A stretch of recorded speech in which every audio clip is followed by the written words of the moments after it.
जय हिंद दोस्तों, स्वागत है आपका इस नए सेशन में। और हम आपके लिए इस सेशन में लेके आए हैं 25 मोस्ट इम्पोर्टेंट बायोलॉजी के क्वेश्चन, जो कि एनटीपीसी आरआरबी के एग्ज़ाम में बहुत ही ज़्यादा इम्पोर्टेंट होने वाले हैं। तो आप अभी पेन कॉपी लेकर बैठ जाइएगा और नोट करिएगा, याद करिएगा इस क्वेश्चन को, जो कि हम आज आपके साथ शेयर करने वाले हैं। क्वेश्चन साधारण नहीं है, बिल्कुल भी साधारण नहीं है, बिल्कुल भी सिंपल नहीं है, स्टैंडर्ड लेवल के क्वेश्चन है, जो कि आपको आपके एग्ज़ाम में आने वाले ही हैं। ठीक है, तो चलिए स्टार्ट करते हैं। ज़्यादा इधर उधर की बातें नहीं करेंगे, आज फोकस करेंगे तो केवल पॉइंट पर, जो हमारा फोकस पॉइंट है वहाँ पे करेंगे फोकस। ठीक है, चलिए आगे बढ़ते हैं क्वेश्चन की ओर। पहला क्वेश्चन है आपकी स्क्रीन पे, मनुष्य के शरीर में कुल कितनी हड्डियाँ होती हैं? जी हाँ दोस्तों, मनुष्य के शरीर में कुल कितनी हड्डियाँ होती हैं आपसे पूछा गया है।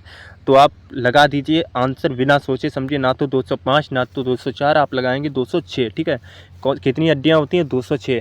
अच्छा, तो कमेंट करके हमें बताइएगा, जब मनुष्य के शरीर में पूछिएगा, अगर बच्चा हो कोई, ठीक है, जब बच्चा होता है 4-5 साल का बच्चा, तब उसके शरीर में कितनी हड्डियाँ होती हैं? ठीक है, आप कमेंट करके बताइएगा हमें कि बच्चे के शरीर में कितनी हड्डियाँ होती हैं। ठीक है, चलिए आगे बढ़ते हैं अगले क्वेश्चन पे। अगला क्वेश्चन है, रक्त का लाल रंग, जो रक्त होता है हमारा, जो लाल रंग का होता है, वो किसके कारण होता है? इसका लाल रंग किसके कारण होता है? बहुत ही सिंपल क्वेश्चन है, कक्षा 10 कक्षा 11 वाला तो नहीं बोल सकते, 9-10 वाला। ठीक है, 9-10 में भी हालांकि नहीं पढ़ा होता है हमने, बहुत ही जब छोटी क्लासों में होते हैं, 7-8-9 में, जब हम 7-8 में पढ़ते हैं साइंस, तब हमें पढ़ने को मिलता है कि जो हीमोग्लोबिन होता है वो रक्त को लाल बनाता है। किसको लाल बनाता है? रक्त को रेड करता है। ठीक है, चलिए आगे बढ़ेंगे 3 नंबर क्वेश्चन पे।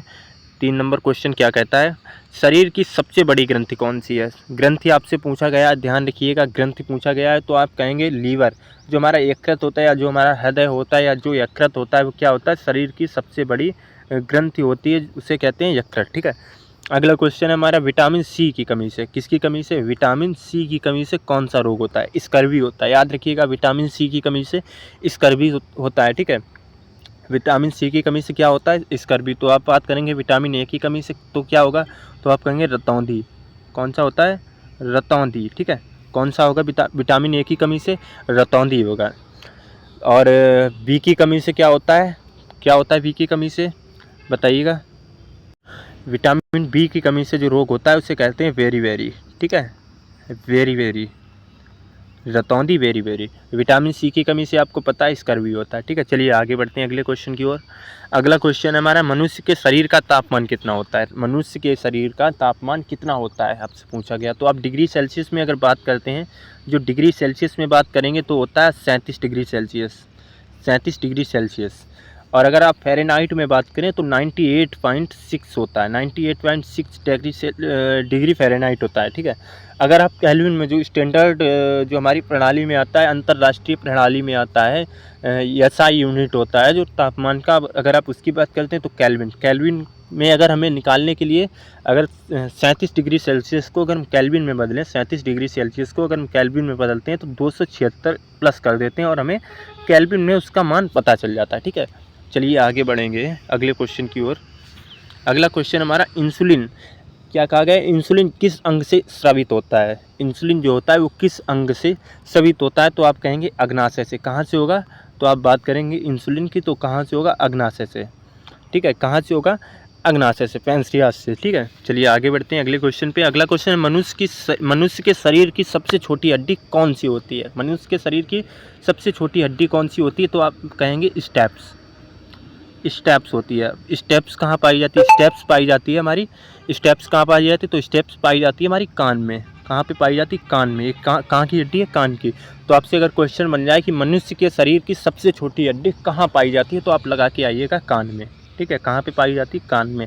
और वही अगर हम बात कर लें मनुष्य के शरीर की, वह हड्डी जो किसी भी तरीके से कहीं से जुड़ी नहीं, बिल्कुल स्वतंत्र है, तो आप कहोगे गले की हड्डी। जो हमारे गले की हड्डी होती है वो कहीं किसी से भी नहीं जुड़ी है, बिल्कुल फ्री है, बिल्कुल स्वतंत्र है। आप हिला के देखेंगे तो हिलेगी भी। ठीक है, चलिए बाद में हिलाइएगा, अभी हमने हिलाने को नहीं बोला है। ठीक है, चलिए आगे आगे हमारा एक क्वेश्चन है आपसे कि मनुष्य के शरीर की सबसे बड़ी हड्डी कौन सी है, वो आप हमें कमेंट में बताइएगा।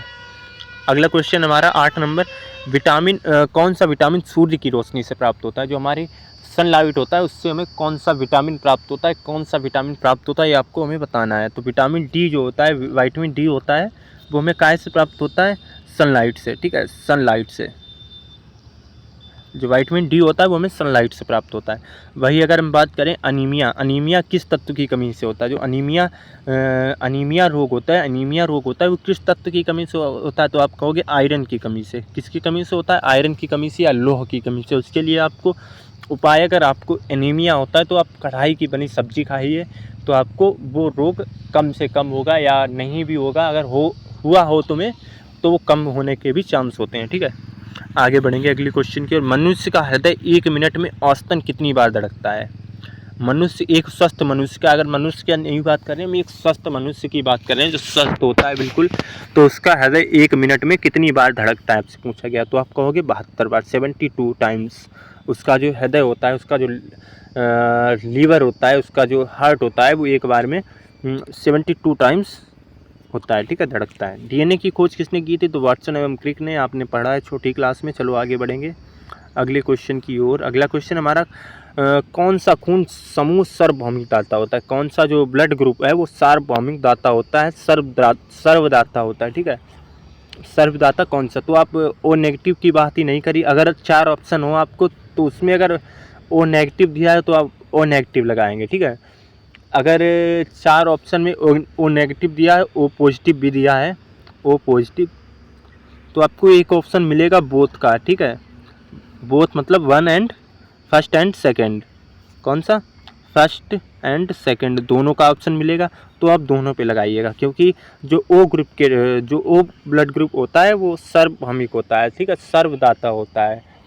लेकिन जब वो ग्रहण करता है किसी से ब्लड, जब उसको ब्लड की कमी होती है, तो वो सिर्फ उसी ब्लड ग्रुप वाले व्यक्ति से ले सकता है। जैसे मान लो आपका क्या है? आपका है ओ नेगेटिव, ठीक है, आपका ओ नेगेटिव है, तो आप दे तो सबको सकते हो, आप ब्लड सबको दे सकते हो, सबको प्रोवाइड करा सकते हो, लेकिन जब आपको ज़रूरत पड़ेगी तो आपको जो देगा व्यक्ति, उसका ब्लड ग्रुप ओ नेगेटिव ही होना चाहिए। कैसा होना चाहिए? ओ नेगेटिव ही होना चाहिए। आप उसी से ले सकते हैं जिसका ब्लड ग्रुप ओ नेगेटिव हो, ठीक है, लेकिन आप दे सबको सकते हो। चलिए आगे बढ़ेंगे अगले क्वेश्चन पे। अगला क्वेश्चन हमारा, पोलियो किस वायरस के कारण होता है?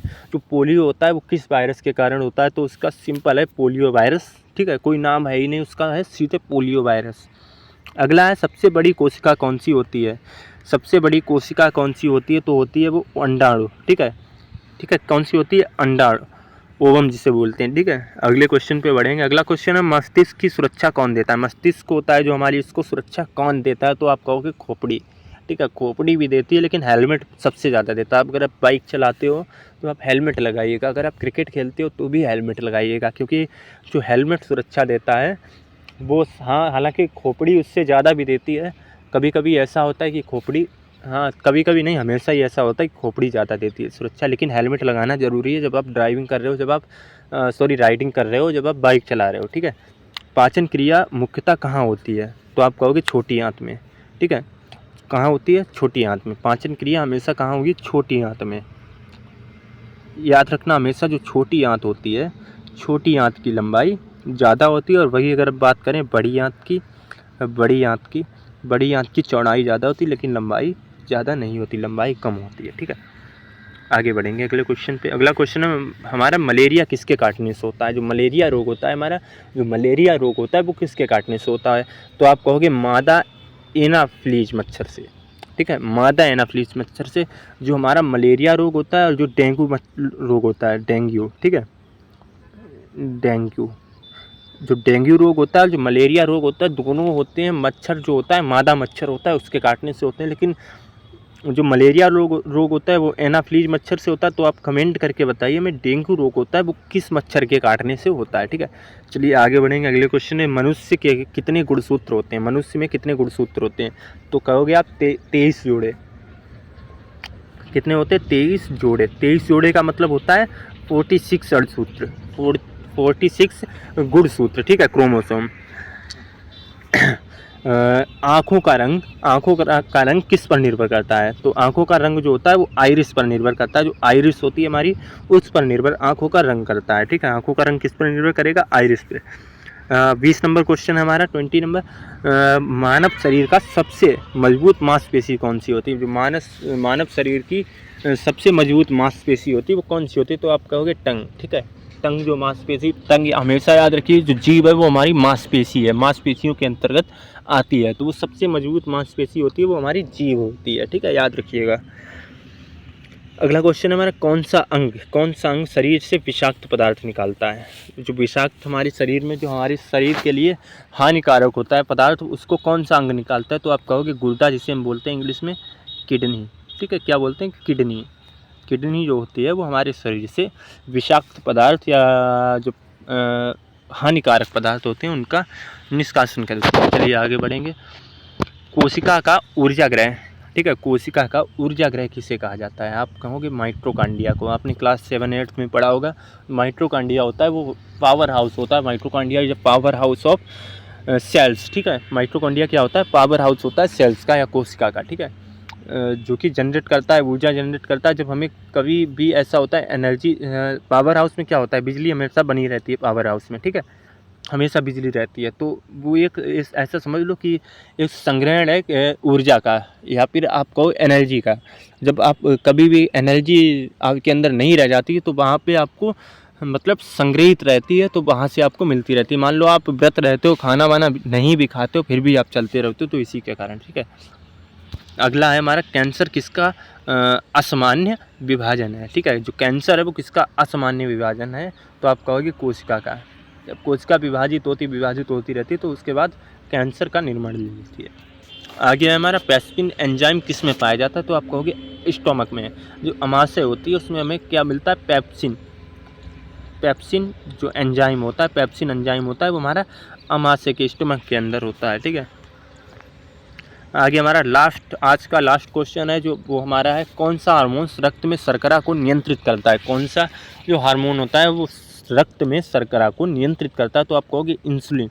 जो इंसुलिन होता है वो हमारा रक्त में, जो इंसुलिन हार्मोन्स होता है वो रक्त में शर्करा को क्या करता है? नियंत्रित करता है, ठीक है, रक्त में शर्करा को नियंत्रित करता है। तो आपको वीडियो अच्छी लगी हो तो आपके लिए एक सुझाव है हमारे पास, उसके बाद बात करेंगे। कोई भी एक सुझाव है आपके पास, जब आप वीडियो हाफ स्क्रीन पे देखते हो, ठीक है, कैसे देखते हो?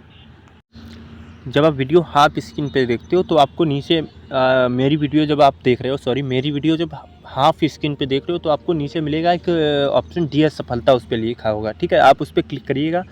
तो आप जब उस पर क्लिक करेंगे तो आपको सब्सक्राइब का ऑप्शन मिलता है, तो आप उसको दबाइएगा।